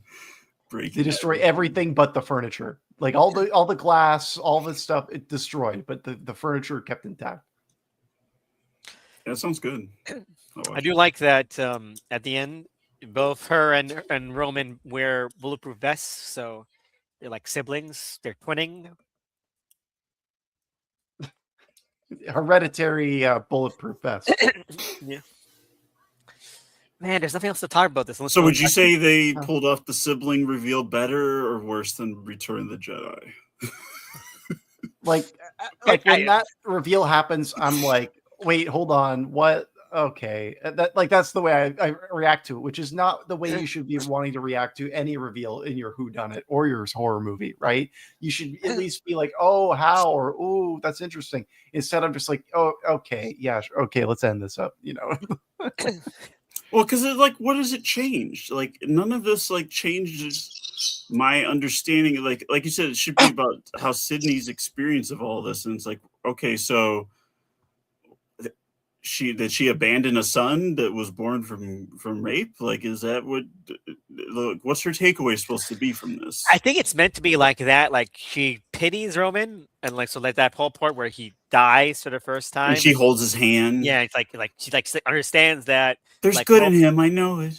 Like there was like a tragic element to him, and then of course they do the Scream thing where like they come back and you just shoot him a billion times. Like, okay, I guess he just deserved to be put down like a dog. But they're having their cake and eat it too, because they're being like, oh, he's sympathetic or tragic. But she also says after his whole spiel, like, you're responsible for your own, take some responsibility for your actions. Like, it's like, do you know why you killed those people? It's like, because you wanted to. And he's like, no, which is so silly character. I think Roman's my favorite killer. He's so stupid. He's so stupid. I can't of the franchise. He's so stupid. I can't hate him. Like, I don't want to. He says a little tantrum. Like, what is even going on with him? Scott Foley is just too charming. You said have their cake and eat it too, and I think that's on the money as well, because it's like they want him to be a victim and the killer, and like they lean too much on him being the killer. It should have been more complex than what they give us. And it really does come down to him jumping up for one last, scream at the camera. The moment that you do something like that after trying to have a tender moment, that's when you deflate the whole tension. You deflate every meaning that it was supposed to have. Yeah, exactly. It's like talking about casting couches and then saying that, well, actually they deserve to die because of the casting couch. He's like, they shouldn't have done that. It brings up a topic, and then like it just does it without any kind of self-awareness. Mm-hmm. Stupid. It's dumb. This is a stupid movie. Hot take. Yeah. 3 bad? Don't tell me. I was going into this expecting like, oh well, 2's pretty sloppy sequel, so maybe I'll like 3 better, but like this is a pretty big downgrade even from like where 2 was. Yeah, like its highs are not as high as Scream 2, and its lows are even worse. Like they're just worse on like a humanity level, like oh, what are we doing here? This is disgusting. This is disgusting stuff. I think the real question is like, is this as jail worthy as Siren? And I don't think it is. No, Siren is a whole different beast. Yeah, because like Wes Craven's a whole other body. Also, he's dead, so like we can't imprison. You can't hurt you anymore, Doug. He's already in prison, in a different kind of prison. If you know what I mean. Oh my god. Poor Wes. No. I think I mean, he seems in other movies to have some kind of political understanding of the world around him. It's just he did not filter it rightly, or like he didn't do his research for this one.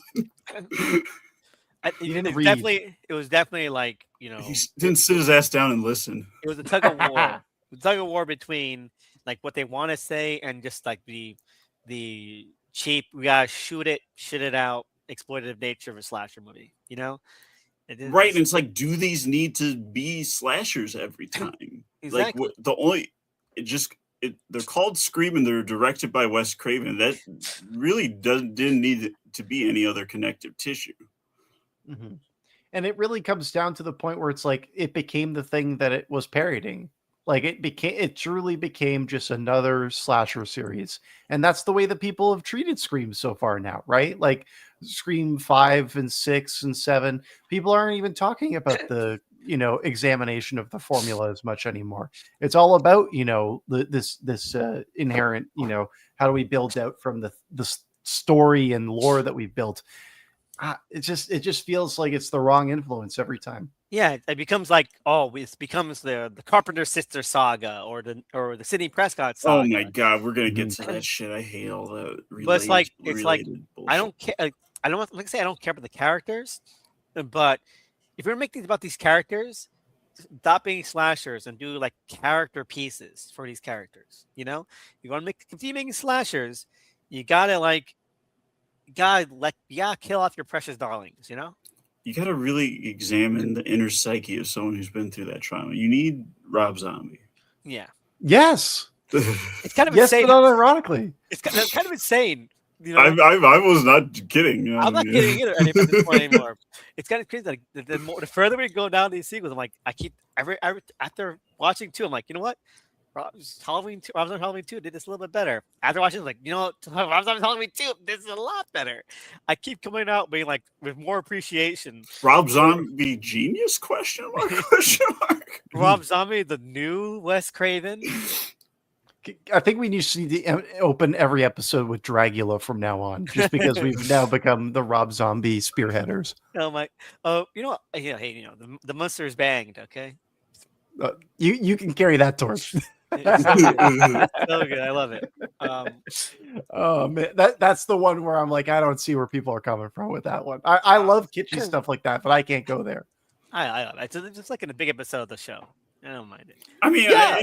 I haven't seen it, but it's charming to me just him being a wife guy. Which is funny that that's even a term because it just means guy who loves his wife. Guy who is a good person. Yeah.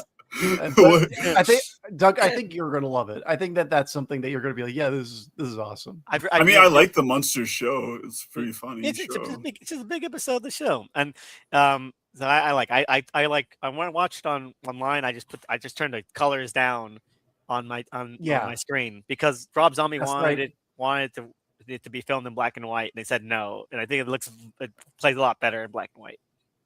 That's the right influence that you have there. Yeah. They should have done the black and white release. They should have, but people are Philistines. They're not smart like me. It's weird that it's fucked up that they're releasing two versions of Spider-Man Noir. It's like, why are you even making a color version? Like it looks like the preview you already released was black and white. So it's like, well, that seems like that's like the template. Like, is that not where we're coming from? They need to have some integrity. God damn it. Yeah, they're doing what's his face? What's that guy? Ted Turnering themselves. Ted Turnering. Yeah. Yeah, when he went and colorized the movies. Yeah, like they're doing it to themselves. Like, okay, we're doing one that's artistic and one that we're like, fuck it, we're just gonna do it, make it color for no reason. It's a Wonderful Life is pretty good, but what if it had color? What if it looked like the same monotone the entire way through instead of the rich gradients? Rich gradients? No way. Well, who would want that? I want colorized Night of the Hunter, a movie that relies on like shadows and that the most. Like, yeah, let's colorize that. Let's wash it out. Let's make it look bad. This black is now gray. Isn't that like innovative? all of the humans have yellow skin now, like the Simpsons. Okay, that's a take actually.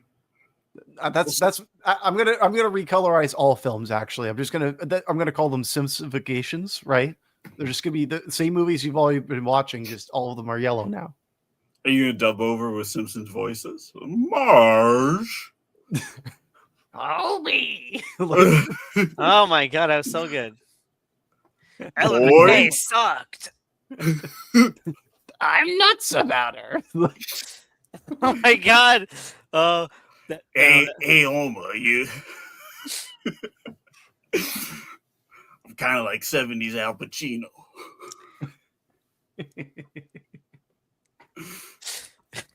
Scream 3, everybody. Scream 3 is so good.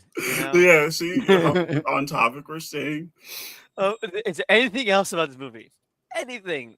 Literally, is there anything else to this movie? We Oh, didn't Carrie really talk Fisher. about Carrie Fisher. Exactly. Yeah, Fisher. Carrie Fisher should be talking Okay, about it. casting couch joke again.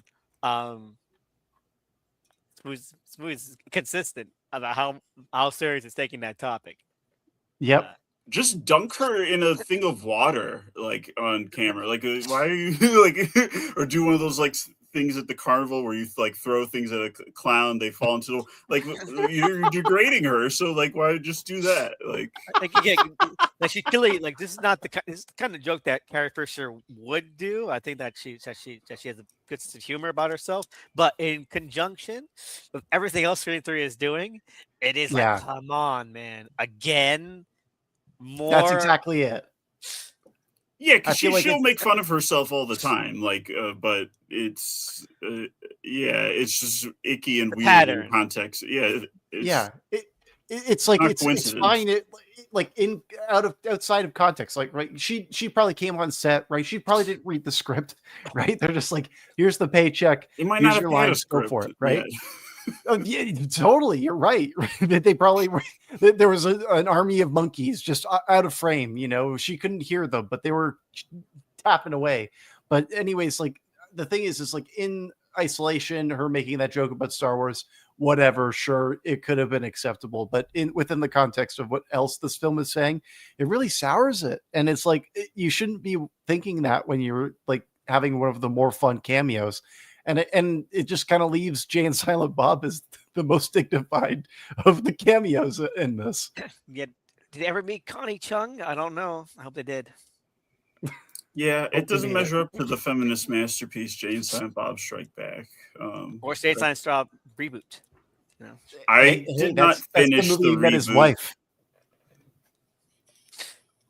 Yeah. She's a part of the Foxy Lady Squad or whatever they call themselves. Anyway, so another two things. I like how even after Mark and Sydney are dating, he's still a weirdo. She's like, what are you watching? What kind of movie are you watching? And he's like, Why don't you come on in and see, you gotta find out for What yourself. the fuck, dude? To fucking tell me. Also, why is she dating him? Like, what He's has hot. bonded them? Because he's hot, you know. That's why she Okay. chose. That's why she chose Derek over Randy. Okay, because he was hotter. She couldn't Well, see. Okay, she just Says something about society she's very vain. Okay, or about women. It's just more misogyny. Like, they're gonna pick the stupid hot guy every time. Those bitches. that's what Randy would have been saying. He would have been the killer in Scream 3 if he lived.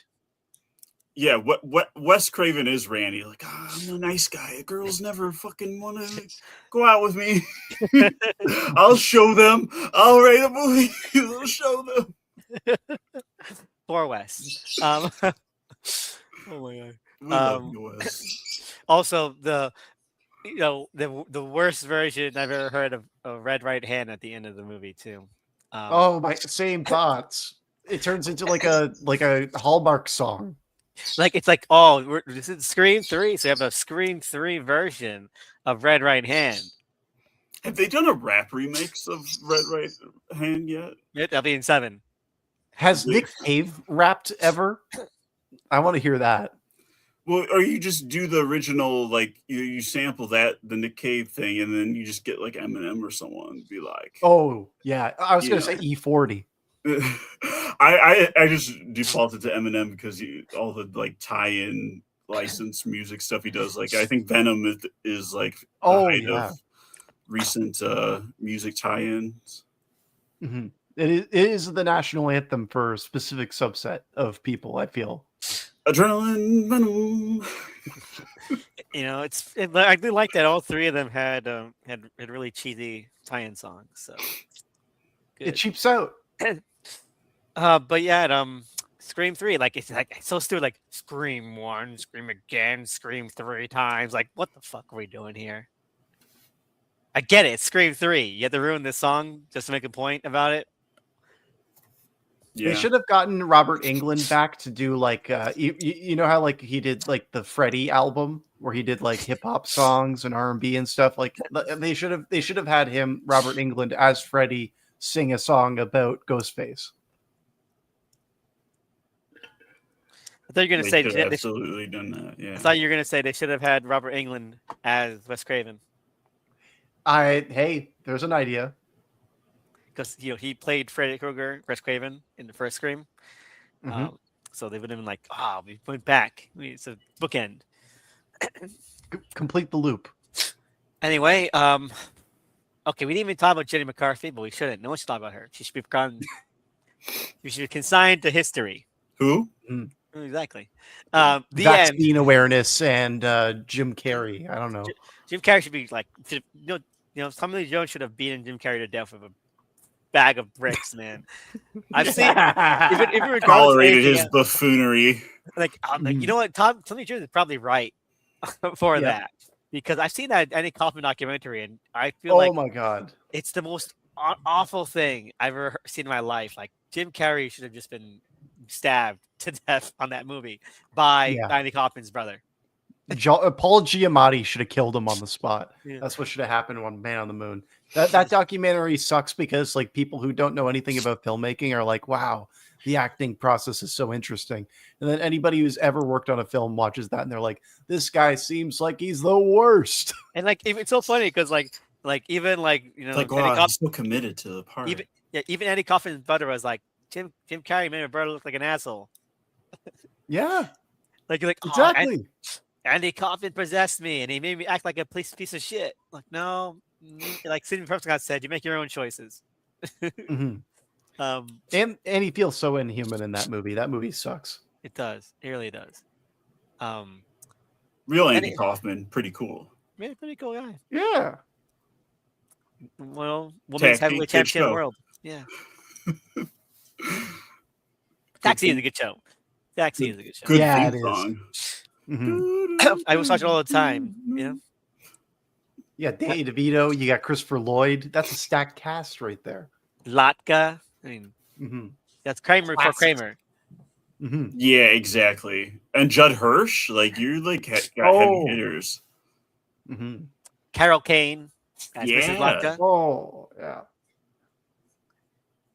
Anyway, Scream 3. They are not in Scream 3. They're not in Scream 3. They should have been. Unfortunately not. Sydney has a dog in Scream 3. Yeah, I love the dog reaction shot. There was that one scene where like she was getting scared. You see the dog sit up. I thought that was funny. She should have brought the dog to Hollywood. Hollywood. Yeah. And it should have been like biting people, like Biden's dog, like just going nuts and attacking people. Do we know what happened to those dogs? Did they get put down? I don't think so. The one commander supposedly went to like, just live at his house. Oh, like, he went to the farm upstate. Yeah.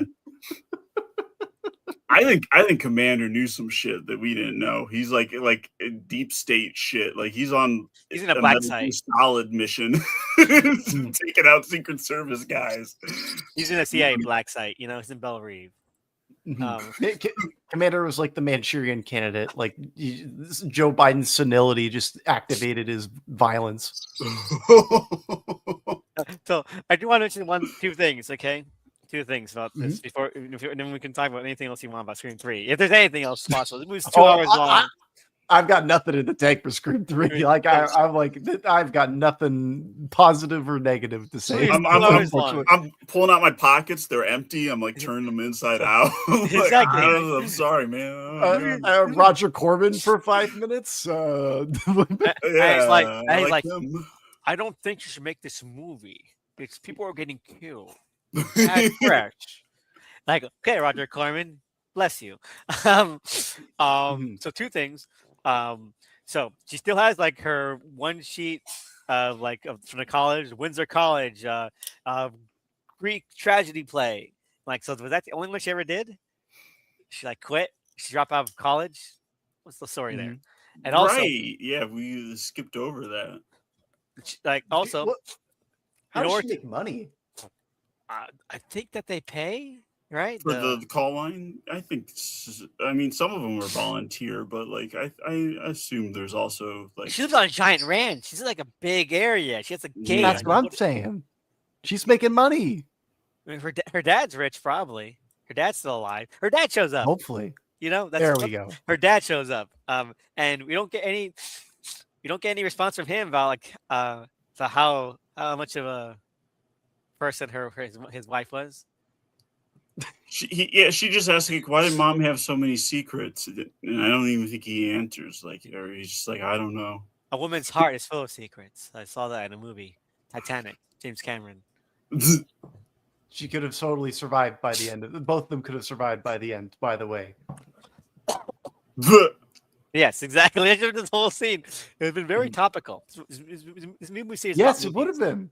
This movie Or series they about could have movies. talked about the Matrix. You know, Oh. there are Like, I so saw many that- like I saw avenues. this really good movie called The Matrix. I think we're living in a simulation because I only show up whenever you want me to show up. They which is really basically weird. should just have the scary movie mentality. Is like we're just gonna riff on whatever's popular in the zeitgeist right now. That's what Yeah. Scream should just operate like that. Yeah.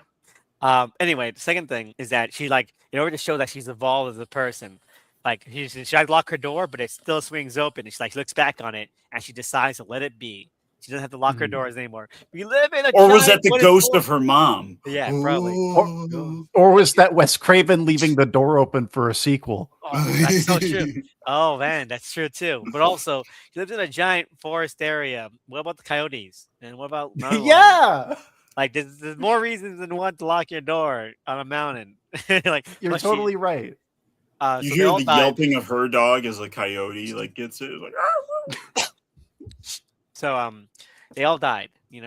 Watching maybe they were watching Titanic. Maybe that's why he was like, I love Titanic. I'm a Titanic kid. I saw it like 5 times. or in it's the theaters." Matrix and he doesn't want to spoil because like if the first time watching it, you don't know what's going on. So he's like, I'm not going to tell you. Yeah. Mhm. She's got to choose the pill for herself. Yeah, exactly. Anyway, that's Scream 3. It's probably the worst Scream so far. Without a doubt. There might be a worse one. We'll see. Oh,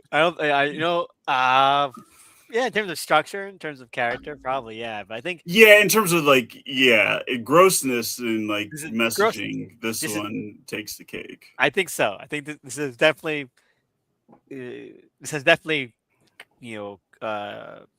balanced out some of my thoughts on other ones going forward, for sure. As long as number 7 doesn't like feature a cameo from Benjamin Netanyahu, I think we're okay. We don't know that. Sydney's We death don't was promised know to me that. 3,000 years ago. Sydney's death was promised. Anyway, It's crazy. That was crazy. anyway, so final thoughts. Doug, you want to go first? I dare you to say something about Scream 3.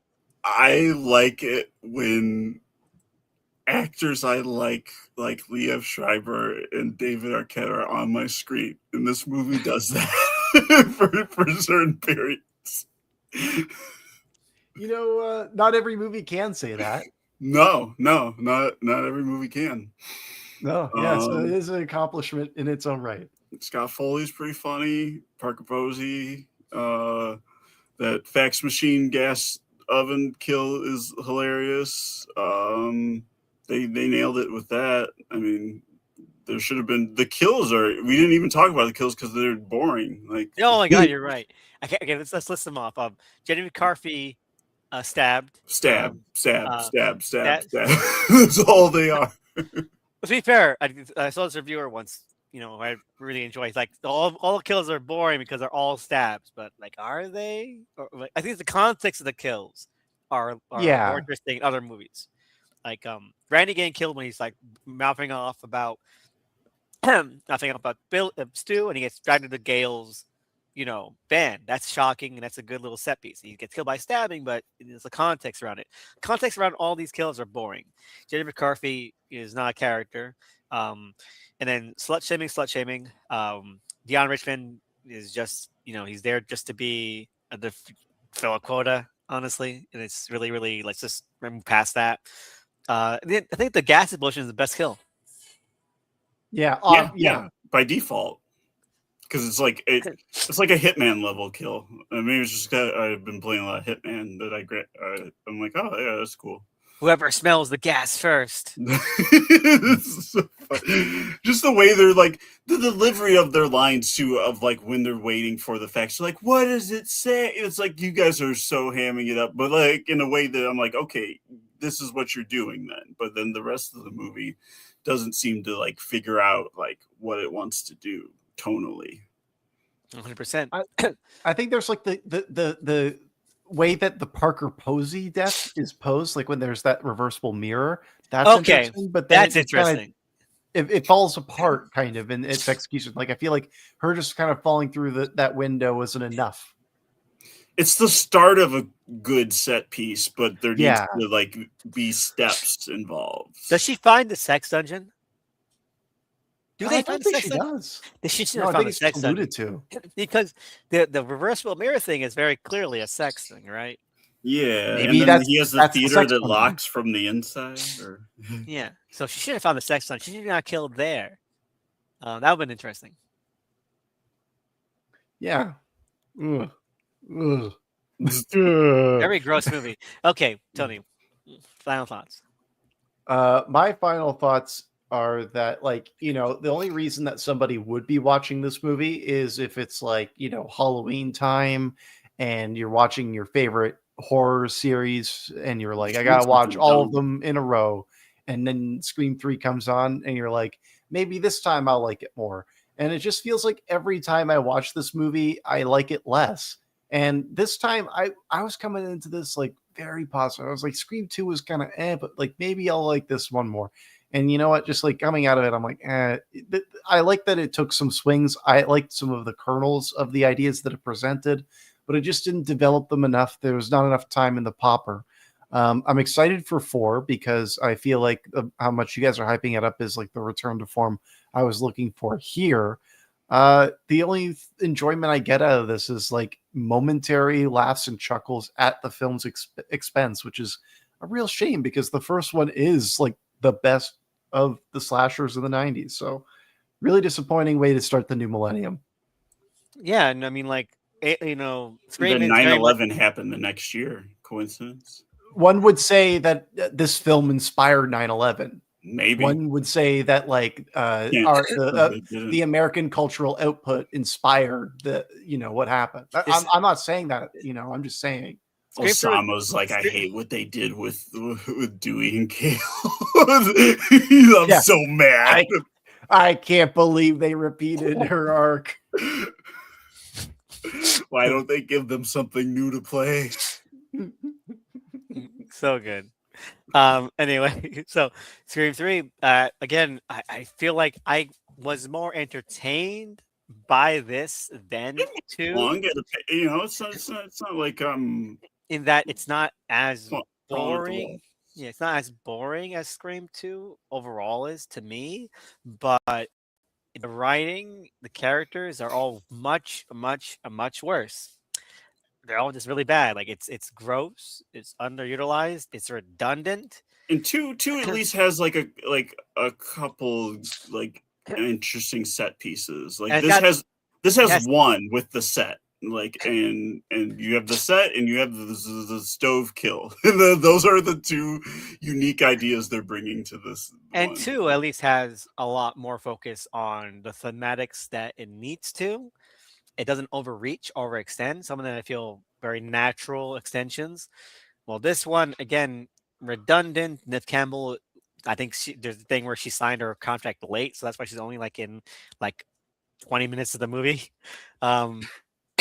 So it's a lot less forward in terms of like progressing things ahead.